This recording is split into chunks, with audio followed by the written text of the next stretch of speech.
Good day, everyone. It's better to greet you a good day, since I do not know on what's the most convenient time for you to access this lesson presentation. But I hope you will find your focus and motivation as we go along our first topic. So for Unit 1, our first topic, this is entitled Introduction to Nursing Research and Evidence-Based Practice. This is the first topic for your NCM course NCM 111 or your Nursing Research 1. And I am your instructor, Ms. Suzette Baza Catabona. To start with, let us identify our learning objectives for this topic, that at the end of the lesson, you will be able to describe nursing research and identify several purposes in the nursing profession. Define and discuss evidence-based practice. Describe the link between research and development for evidence-based practice. Analyze your role in research and evidence-based practice as professional nurse. Describe alternative sources of evidence for nursing practice. Discuss the 5 major steps in undertaking the EBP effort for individual nurse. And lastly, formulate a good question using PICO process.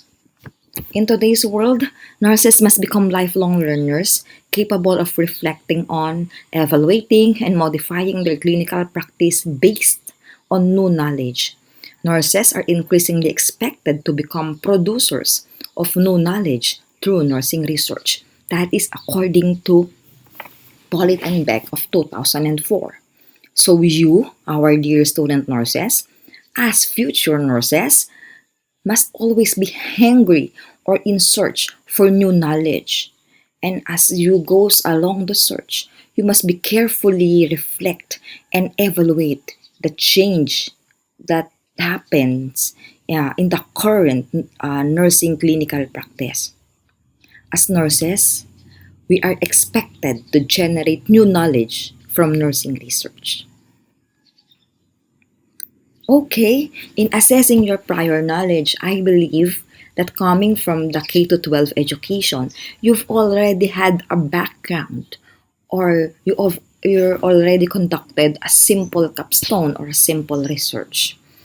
As a review, research came from the word searchier, meaning to seek or to search. Its prefix re means again and signifies replication of the search.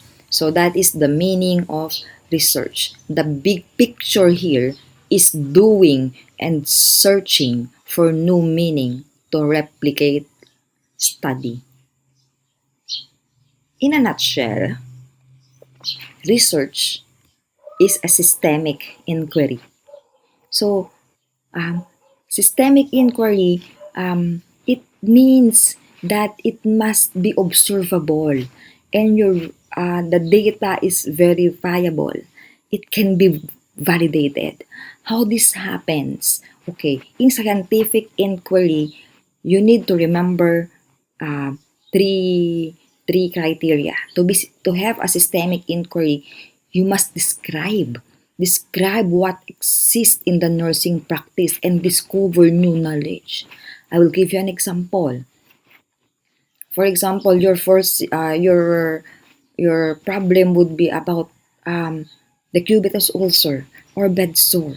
You need to describe what is the cubitus ulcer, what are the risk factors. You can even describe its anatomy and physiology of the integumentary system or your skin. You need to identify the risk factors. You need to take note and you need to enumerate the signs and symptoms and every info, every data relating to bed sore or your decubitus ulcer. That is how you describe. After you describe, you must explain. Explain your existing knowledge in relation to the effect and the outcome. So, continue ko lang yung binigay ko na example. So, after you describe the decubitus ulcer, you need to explain. Ano ba yung existing knowledge mo? Bakit ba nagkakaroon ng bed sore? Kasi usually, kaya ka nag-research dahil meron kang research question. Okay. Bed sore in the old people are due to lack of mobility. Therefore, the effect of lack of mobility to elder people has an effect na magiging bed sore. After you describe and then explain, you need to predict events. A nurse could predict the outcome on the basis of intervention. Okay, the given example, the bed sore, you need to predict what will happen uh, to bed sore given an intervention.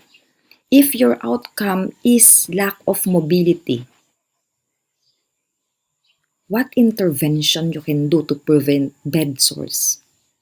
Can you predict that if I do range of motion exercise, it lessens bed sores? If I perform log rolling Q2 hours or every 2 hours, what will might happen? What your answer to mentioned intervention is your prediction. Okay, so research is a scientific method in research. I believe as early as grade 5 during your first science class, your teacher already described and you already define and enumerate scientific method. At first, yung scientific method, 5 scientific method, naging 6, naging 7. So, I don't know as of the moment kung ilan na yung scientific method na pinapractice ng every discipline. Okay, scientific method in research, it used in all science field it allows the researchers and scientists to test their theories in a standard manner that is uniform to everyone globally. So in nursing research, ina-apply ang scientific method by using the chapters, by using the each given chapters for you to enable to come up with a research.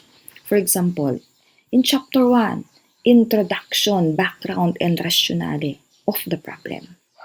So your chapter 2 is the review of related lit. Your chapter 3 is the methodology.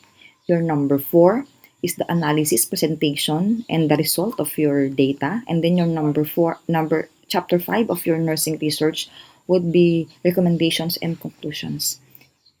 In following those 5 steps and those sub-steps integrated for each chapter, your nursing research could be scientific.